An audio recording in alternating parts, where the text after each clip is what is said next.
20세기의 의료사건 6731 부대의 생체실험 의학의 이름으로 자행된 만행. 의학은 인류의 생명을 구하고 고통을 더는 숭고한 학문입니다. 히포크라테스 선서 이래 의학자들은 인류애와 윤리를 바탕으로 질병과 싸워왔습니다. 그러나 인류 역사상 가장 어두웠던 시기 중 하나인 제2차 세계대전, 이 숭고한 가치는 일본 제국에 의해 무참히 짓밟혔습니다. 관동군 방역급수부라는 위선적인 이름 뒤에 숨어 인류가 상상할 수 있는 가장 끔찍한 방식으로 살아있는 인간을 실험 재료로 사용한 부대 바로 731 부대입니다. 이들은 전쟁 포로와 민간인을 마루타 즉 통나무라 부르며 의학의 이름으로 잔혹 행위를 자행했습니다. 이는 단순한 전쟁 범죄를 넘어 과학과 의학의 존재 이유를 근본적으로 더럽힌 반인륜적 만행의 기록입니다. 731 부대의 공식 명칭은 관동군 방역급수부 본부였습니다. 겉으로는 만주 지역의 질병 예방과 식수 정화를 책임지는 위생부대처럼 보였지만 그 실체는 일본 제국의 생화학 무기 개발을 위한 핵심 연구 기관이었습니다. 부대를 이끈 것은 육군 군의관 이시시로 중장이었습니다. 그는 일찍부터 세균전의 가능성에 주목하고 일본이 세계적인 군사 강국이 되기 위해서는 강력한 생물학 무기를 보유해야 한다고 주장했습니다. 그의 야망은 일본 군부의 지원을 받아 현실이 되었습니다. 1936년 중국 하얼빈 남쪽의 평방 지역에 거대한 비밀시설이 건설되기 시작했습니다. 수용소, 실험실, 세균 배양시설, 소각로 비행장까지 갖춘 이 복합단지는 도시 하나와 맞먹는 규모였습니다. 이곳에서 이시시로와 그가 이끄는 수천 명의 의사, 과학자, 기술자들은 인류의 건강을 위협하는 가장 치명적인 연구, 즉 살아있는 인간을 대상으로 한 생체 실험을 비밀리에 시작했습니다. 731 부대의 잔혹 행위를 이해하기 위해 가장 먼저 알아야 할 단어는 마루타입니다. 일본어로 통나무를 의미하는 이 단어는 731 부대가 실험 대상으로 삼은 살아있는 사람들을 지칭하는 은어였습니다. 희생자들은 대부분 중국인, 러시아인, 몽골인, 그리고 다수의 한국인 독립운동가와 민간인들이었습니다. 부대원들은 이들을 인간으로 취급하지 않았습니다. 이름 대신 번호를 부여하고 감정이 없는 실험 재료 또는 소모품으로 여겼습니다. 이러한 비인간화는 부대원들이 양심의 가책 없이 끔찍한 실험을 자행할 수 있게 만든 핵심적인 심리적 장치였습니다. 마루타는 사람이 아니다. 통나무를 자르는 것과 같다는 식의 내부 교육은 의사로서의 윤리의식을 마비시켰습니다. 희생자들은 단지 특정 병원균에 대한 인간의 반응, 특정 무기의 살상 효과, 극한 상황에서의 인체 변화 등을 측정하기 위한 데이터 수집용 재료로 전락했습니다. 이들의 고통과 죽음은 오직 차가운 실험 노트의 숫자로만 기록되었습니다. 731 부대에서 자행된 실험들은 그 잔혹함의 깊이와 종류를 헤아리기 어려울 정도입니다. 모든 실험은 마취 없이 진행되었으며 그 목적은 오직 살아있는 상태에서의 인체 반응을 관찰하는 것이었습니다. 패스트, 콜레라, 탄저균, 장티푸스 등 치명적인 병원균을 희생자들에게 직접 주입했습니다.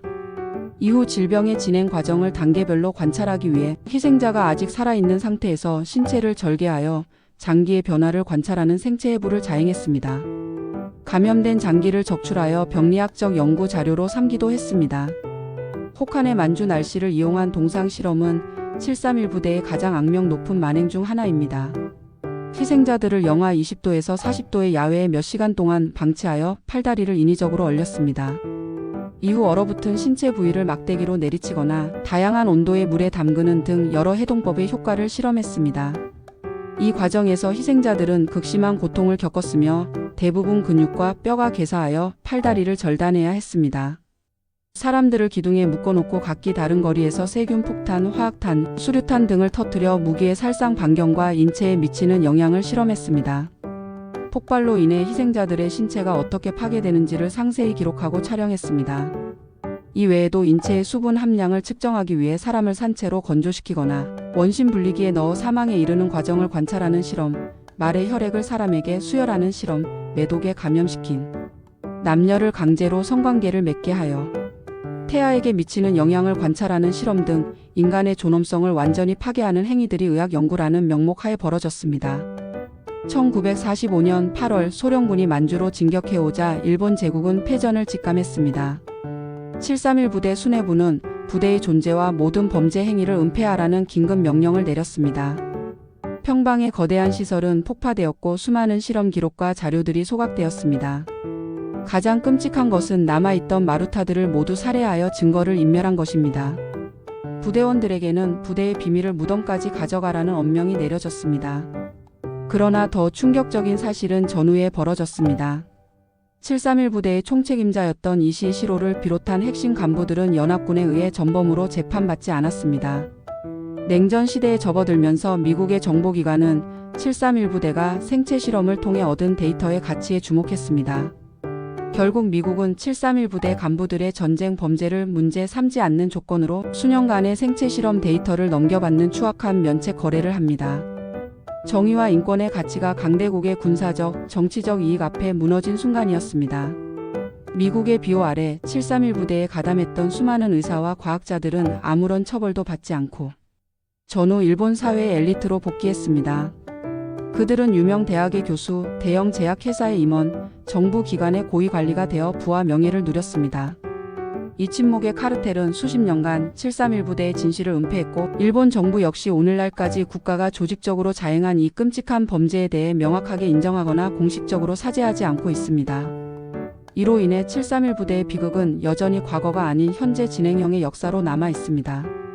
희생자 유가족들의 고통은 계속되고 있으며 의학의 이름으로 자행된 최악의 만행은 제대로 된 역사적, 윤리적 심판을 받지 못한 채 깊은 상처를 남겼습니다. 이 사건은 우리에게 과학기술이 윤리적 통제를 잃었을 때 얼마나 끔찍한 괴물이 될 수 있는지를 보여주는 가장 강력한 경고입니다. 731 부대의 이야기는 인간이 얼마나 잔혹해질 수 있는지, 그리고 과학과 의학이라는 숭고한 가치가 국가적 관기와 비뚤어진 목적에 의해 어떻게 오염될 수 있는지를 보여주는 뼈아픈 증거입니다. 이것은 단순히 한 시대의 관기가 빚어낸 비극이 아니라 체계적인 국가폭력이자 과학계 전체의 영원한 오점입니다. 희생자들의 이름과 고통을 기억하고 진실을 외면하는 시도에 맞서는 것은 단지 과거사를 바로잡는 것을 넘어 미래의 유사한 비극이 반복되지 않도록 막는 우리 모두의 책무입니다.